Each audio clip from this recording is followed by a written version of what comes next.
Hi, this is Kiran Kumar.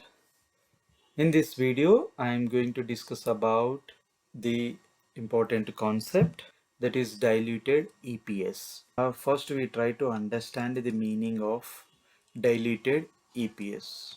Generally, diluted EPS comes when a company issue convertible debentures or a preference shares in the future at below the market price. It means when a company issue any additional shares or debentures or preference shares issued at a lesser price, then there is a chance of diluting EPS. It means when these shares are issued, the interest of the original shareholders will be diluted. Original shareholders means existed shareholders. Why? Because the dilution means when additional shareholders added into the existed shareholders. And when the additional shares are issued at a lesser price, there is a chance of dilution. Hope you understand. And shares and other instruments that may dilute the interest of the existing shareholders are called potential ordinary shareholders. We'll try to understand the diluted or dilution or diluted EPS. When a company issue debentures and when these debentures are having the characteristics of convertible nature, and when a company issue share warrants or options, and when employee plans that allow employees to receive ordinary shares as a part of their remuneration and other share purchases, and last one, contingently issuable shares.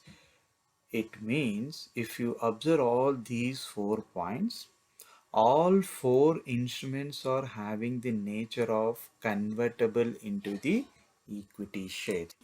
If these shares are convertible into equity shares, then the number of equity shares will increase. When number of equity shares increases, EPS will come down. This is called as dilution. And where there are dilutive potential ordinary shares in issue, the diluted EPS must be disclosed as well as the basic EPS. If you observe any one company annual reports, we can find out the basic EPS and diluted EPS in profit and loss account. And we are coming to know that if any annual report published like that, there might be increases in number of shares. And this provides relevant information to current and potential investors. Next, when calculating diluted EPS, the profit used in basic EPS calculation is adjusted for any expenses that would no longer be paid if the convertible investment were converted into shares. Here I want to explain something more about this. Suppose if a company having equity shares and preference shares. If preference shares are having the convertible nature, then preference shares are convertible into equity shares, then there is no chance of getting fixed rate of dividend. And another one, when calculating diluted EPS, the weighted average number of shares used in this basic EPS calculation is adjusted for the conversion of the potential ordinary shares. This we already discussed in our previous video.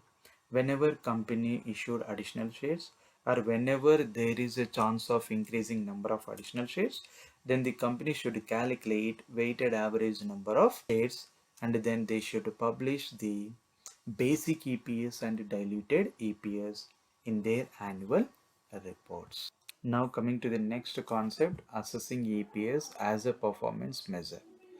Here EPS can be used for calculating generally for stock market indicator of performance, that is price earning ratio. So investor will take the current market price and dividing with the EPS. And from this, an investor will come to know the stock market performance. And even EPS is also having some disadvantages. First one, an entity's earnings are affected by its choice of accounting policies.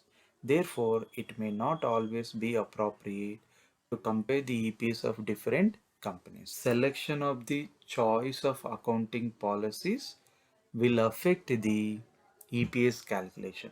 Why? Because as per IFRS standards, it is up to the preparer to select the method of calculating EPS, and other companies may select the other method of calculation of EPS. So there might be some confusions for calculating EPS. Second one, EPS does not take account of inflation. So for calculating EPS, there is no question or there is no concept of inflation. Why? Because inflation is unavoidable. Next, another disadvantage, EPS does not provide predictive value. Generally, investors always predicting or forecasting the selected variables or selected ratios for taking investment decisions. But EPS may not give as per the expectations of the investors. And coming to the diluted EPS, giving a warning to the equity shareholders that the return on their investment may fall in the future period. Of course, if number of shares increased, then the EPS will come down. This is another disadvantage of the EPS. And last one, EPS is a measure of profitability, but profitability is only one aspect of performance. As I already told you that not only not only analyzing the company performance with regard to the profitability, a evaluator should also consider or should also evaluate the liquidity position and solvency position. So we should not think that EPS is the only one to evaluate the profitability position of the company.